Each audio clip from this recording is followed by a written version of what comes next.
ध्यान देंगे। आज हम लोग जो एक पाठ जारी है नागरिक शास्त्र 5वां न्यायपालिका। न्यायपालिका क्या होती है, कुछ झलक इस पाठ के बारे में हम लोगों ने कल पढ़ा था। आज हम लोग ये पढ़ेंगे कि स्वतंत्र न्यायपालिका क्या होती है। स्वतंत्र न्यायपालिका के पास क्या क्या अधिकार होते हैं और वो कैसे अपने निर्णय को बदलने और रखने का जो उसके पास हैसियत है, जो उसका कैपेसिटी है, वो कैसे बरकरार रखता है, इसके बारे में हम पढ़ेंगे। देखिए, जैसे एक ताकतवर नेता आपके परिवार की जमीन पर कब्जा कर लिया, ठीक है, कोई आप एक ऐसी व्यवस्था में रहते हैं जहां नेता किसी न्यायाधीश को उसके पद से हटा सकते हैं, उसके पद से हटा सकते हैं एक बार, या उसका तबादला कर सकते हैं। जब आप इस मामले को अदालत में ले जाते हैं तो न्यायाधीश भी नेता की हिमायत करता दिखाई देता है। आप देखिए, यानी उसकी जब समझ जाता है कि वास्तव में ये पक्ष का है तो उसके साथ बर्ताव बदलता है। नेताओं का न्यायाधीश पर जो नियंत्रण रहता है उसकी वजह से न्यायाधीश स्वतंत्र रूप से फैसले नहीं ले पाते। अब वो नेता क्या होते हैं कि नेता इतने दबंग होते हैं कि कोर्ट कचहरी के लोग या ऐसे छोटे मोटे आप थानाध्यक्ष देखिए, किसी नेता का फोन आ जाए, सिफारिश हो जाए, तो वास्तव में उस व्यक्ति की मामला जो है वो पहले सुनते हैं। तो इस प्रकार से स्वतंत्र न्यायपालिका के होने पर भी वो कैसे किस तरह से गुमराह में फंसते हैं, इस बात के लिए मजबूर कर देगा कि वह हमेशा नेता के ही पक्ष में फैसला सुनाए। हम ऐसे बहुत सारे किस्से जानते हैं जहां अमीर और ताकतवर लोगों ने न्यायिक प्रक्रिया को प्रभावित करने का प्रयास किया है, लेकिन भारतीय संविधान इस तरह की दखलंदाजी को स्वीकार नहीं करता। इसलिए हमारे संविधान में न्यायपालिका को पूरी तरह स्वतंत्र रखा गया है। अब न्यायपालिका को वास्तव में स्वतंत्र रखा गया है कि वह किसी की घूस, किसी की रिश्वत, किसी की बात को न माने। परंतु अब इस जमाने में वास्तव में ऐसा अब रह नहीं गया। इस तरह से ऐसे चीजें हमको देखने को मिलती है जो सत्यता और ये जो उनकी विचारधारा है वो जो है बदल जाती है। इस स्वतंत्रता का एक पहलू है शक्तियों का बंटवारा। जैसा कि आपने पहले अध्याय में पढ़ा, हमारे संविधान का एक बुनियादी पहलू है। इसका मतलब यह है कि विधायिका और कार्यपालिका जैसी राज्य की अन्य शाखाएं न्यायपालिका के काम में दखल नहीं दे सकती।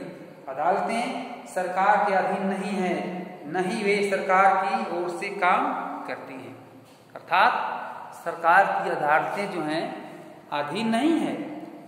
नियम, अदालत मतलब कि नियम, कोई सरकारी आदमी हो, कोई गैर सरकारी आदमी हो, तो ये यहाँ कहने का मतलब यह है कि वास्तव में अदालत जो है किसी सरकार के अधीन नहीं है। अर्थात वो नियम पालक है, वो न्यायपालिका है, न्याय के पालक हैं, धरोहर हैं, इसलिए उनको न्याय करना है। जैसे कोई आदमी किसी राजा या किसी ऐसे व्यक्ति के पास झगड़े को ले जाए और कोई ये समझ ले ये तो हमारे निकट का आदमी है, ये तो मेरे पड़ोस में रहता है, इसके साथ ऐसा हमको न्याय करना है। नहीं, ये न्याय वास्तव में ये चीज को सिखाती है, न्यायपालिका ये चीज को सिखाती है कि हम अन्याय नहीं करेंगे, चाहे सरकारी तंत्र के लोग हों, चाहे गैर सरकारी तंत्र के लोग हों। इस प्रकार से शक्तियों के इस बंटवारे को दुरुस्त रखने के लिए यह भी महत्वपूर्ण है कि उच्च न्यायालय और सर्वोच्च न्यायालय के सभी न्यायाधीशों की नियुक्ति में सरकार की अन्य शाखाओं का कोई दखल न हो। न्यायपालिका की यह स्वतंत्रता अदालतों को भारी ताकत देती है, ठीक है, उसके कार्य में क्षेत्र में दखल कोई न कर पाए।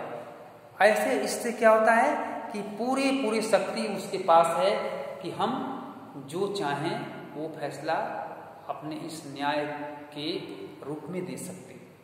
तो ऐसा उसको स्वतंत्र अधिकार मिला हुआ है। इसके आधार पर वे विधायिका और कार्यपालिका द्वारा शक्तियों के दुरुपयोग को रोक सकती है। न्यायपालिका देश के नागरिकों के मौलिक अधिकारों की रक्षा में भी अहम भूमिका निभाती है, क्योंकि अगर किसी को लगता है कि उसके अधिकारों का उल्लंघन हो रहा है तो वह अदालत में जा सकता है। यदि कभी ये तो बात सत्य है कि यदि झगड़ों के विवाद के जो निपटारे में यदि कोई पक्ष संतुष्ट नहीं है तो वो अन्य स्टेज पर, अन्य कचहरी में, अन्य अदालत में वो जा सकता है और उसके लिए वो मतलब कि मुक्त है, स्वतंत्र है कि न्याय चाहता है। न्यायपालिका क्या है कि न्याय का पालक, अर्थात वो न्याय चाहने के लिए वो जब तक संतुष्ट नहीं है तब तक वो अपने स्टेज को बदल सकता है, लोअर कोर्ट में जा सकता है। लोअर कोर्ट के बाद हाई कोर्ट आएगा, हाई कोर्ट के बाद वहां न्याय नहीं मिलेगा तो सुप्रीम कोर्ट भी जा सकता है, दिल्ली। भारत में अदालतों की संरचना कैसी है? भारत में अदालत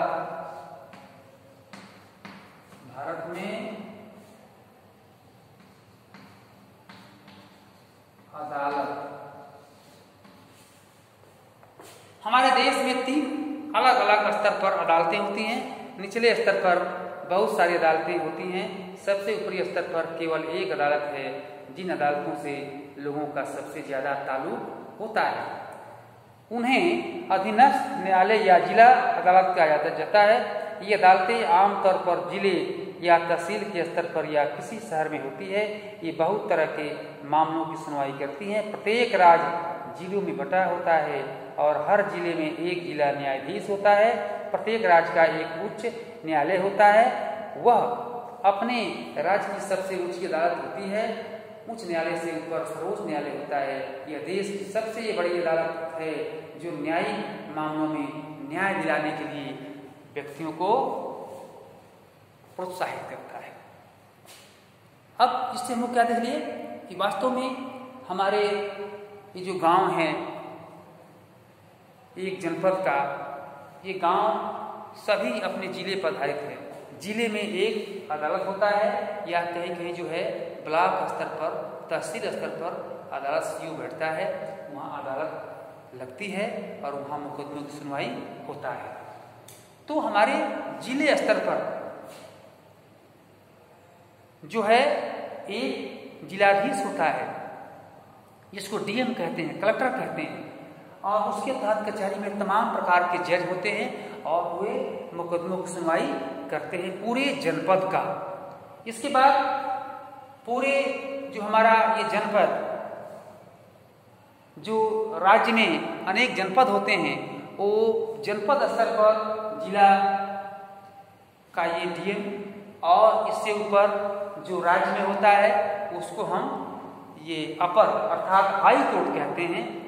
हाई कोर्ट उच्च न्यायालय जो पूरे प्रांत को डील करता है। इसके बाद पूरे देश का जो डील करता है उसको हम सुप्रीम कोर्ट कहते हैं, जो हमारा दिल्ली में है। पूरे प्रांत का डीलिंग वहीं से होता है। बड़े बड़े मुकदमे की सुनवाई वहाँ पर सुप्रीम कोर्ट में होता है। इस तरीक़ा से न्यायिक स्तर पर हमारा देश ऐसे विभिन्न आयामों में बटा हुआ है और लोग न्याय प्राप्त करने के लिए इन संस्थानों में जाते हैं। शेष हम लोग आगे पढ़ेंगे।